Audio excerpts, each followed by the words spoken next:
Assalamualaikum warahmatullahi wabarakatuh. Perkenalkan, nama saya Mairuna Fatina Dira dengan NIM 2201061152. Di sini saya akan mempresentasikan mengenai mata kuliah kimia medisinal tentang materi pengembangan produksi obat.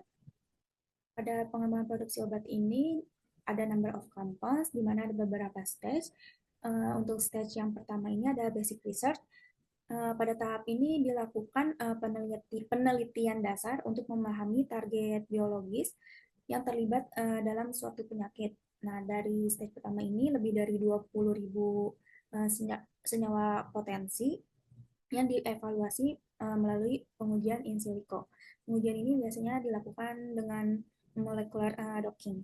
Lalu untuk yang stage keduanya ini, senyawa yang lolos pada pengujian sebelumnya ini diseleksi lebih lanjut untuk melihat potensi sebagai obatnya. Pada stage kedua ini, senyawanya makin berkurang karena eliminasi berdasarkan parameter farmakokinetik dan farmakodinamik. Lalu untuk stage ketiga ini hanya sekitar 250 senyawa yang masuk ke tahap preklinik ini. Lalu untuk stage keempat ini ada clinical research, hanya 5 senyawa yang diuji pada pengujian klinis ini. Lalu yang stage kelima ini ada private drug, hanya satu dari ribuan senyawa awal yang biasanya mendapatkan persetujuan sebagai obat. Dalam persetujuan ini dilakukan oleh badan regulator seperti FDA atau BPOM. Nah, ini ada beberapa contoh dari tiap pengujian, ada in silico, in vitro, in vivo, clinical trial, dan clinical approval. Lalu selanjutnya ada 5 fase utama dalam pengembangan obat. Yang pertama itu ada discovery and development, itu ada pengembangan, penemuan dan pengembangan. Lalu ada preclinical research, ini biasanya diuji pada hewan uji untuk mengetahui efektivitas suatu senyawa atau obat. Lalu ada clinical research ini, di mana pengujiannya langsung kepada manusia atau organisme hidup. Lalu ada FDA review, di mana suatu perusahaan mengajukan permohonan persetujuan pada obat yang ingin dipasarkan atau didistribusikan melalui FDA review. Lalu ada FDA post market safety monitoring, di mana tahapan ini tuh pada saat produksi obat, pada saat obat dipasarkan ini pemantauannya dilakukan terus-menerus melalui dilihat dari efek sampingnya. Obat bisa ditarik dari pasaran jika memiliki risiko yang sangat serius. Lalu ada qualification. Qualification ini melibatkan suatu pemantauan kriteria yang spesifik dengan potensinya sebagai agent terapeutik. Pada qualification ini menunjukkan pada efektivitas, keamanan, dan kualitas preklinik dan clinical research. Lalu ini ada form to pharmacy. Lalu selanjutnya di sini ada beberapa proses pembuatan obat melalui sintesis dan biologi.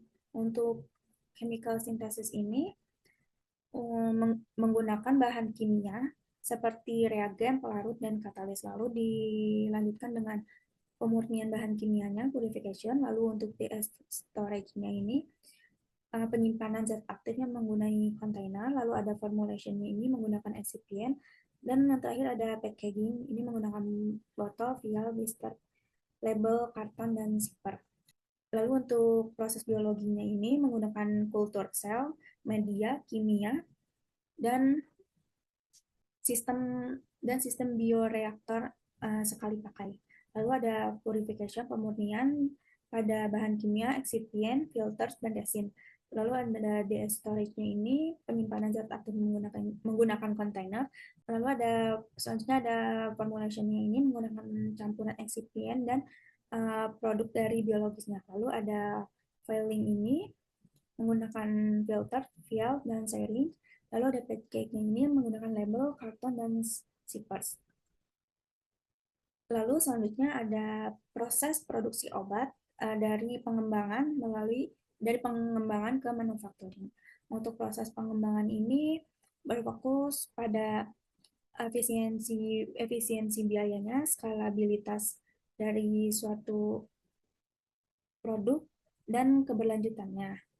Lalu ada scale up ini menilai menilai kelayakan ekonomi, meningkatkan kekokohan proses, efisiensi dan keberlanjutannya. Lalu ada custom manufacturing ini untuk mendemonstrasi produk, pengenalan ke pasar atau distribusi, meningkatkan pengalaman produksi skala besar.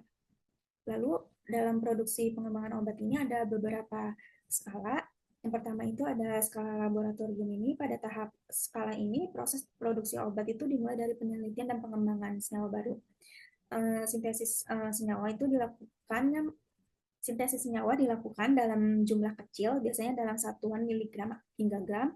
Untuk aktivitas biologisnya diuji, stabilitas awal diperiksa, dan karakterisasi kimianya dilakukan untuk memastikan potensi senyawa sebagai kandidat obat. Lalu setelah senyawa terbukti menjanjikan, pada skala sebelumnya dilakukan proses dengan skala pilot. Pada tahap ini, formulasi obat dan metode produksinya mulai diuji dalam skala menengah dari gram hingga kilogram. Tujuannya itu untuk mengoptimalkan proses mengevaluasi kestabilan produk dan memvalidasi bahwa metode produksi dapat diterapkan secara berulang dengan hasil yang konsisten. Jadi pada skala pilot ini bertujuan untuk mengoptimalkan proses pembuatan dan mengevaluasi kestabilan produksi dan memvalidasi metode agar dapat diterapkan secara berulang dengan hasil yang konsisten. Lalu yang terakhir ada skala industri. Ini adalah tahap akhir dari produksi pengembangan obat. Itu ada skala industri, di mana obat diproduksi dalam jumlah yang yang besar untuk didistribusikan. Prosesnya itu dilakukan menggunakan mesin otomatis dengan standar tinggi, mengikuti pedoman Good Manufacturing Practice atau GMP. Fokus utamanya itu untuk memastikan efisiensi, mutu, keamanan, serta kepatuhan terhadap regulasi agar obat layak edar dan dikonsumsi masyarakat luas. Lalu selanjutnya ada classification of dosage form. Itu ada route of administration, ada dosage form, ada cycle stage, use, dan site of application. Di sini dari obat ini, dari bentuk sediaan ini dapat dilakukan beberapa rute pemberian seperti oral, parenteral, transdermal, intraokular, konjungtival, vaginal, sublingual, intranasal, rektal, intrarespiration, respiratory, dan ureteral.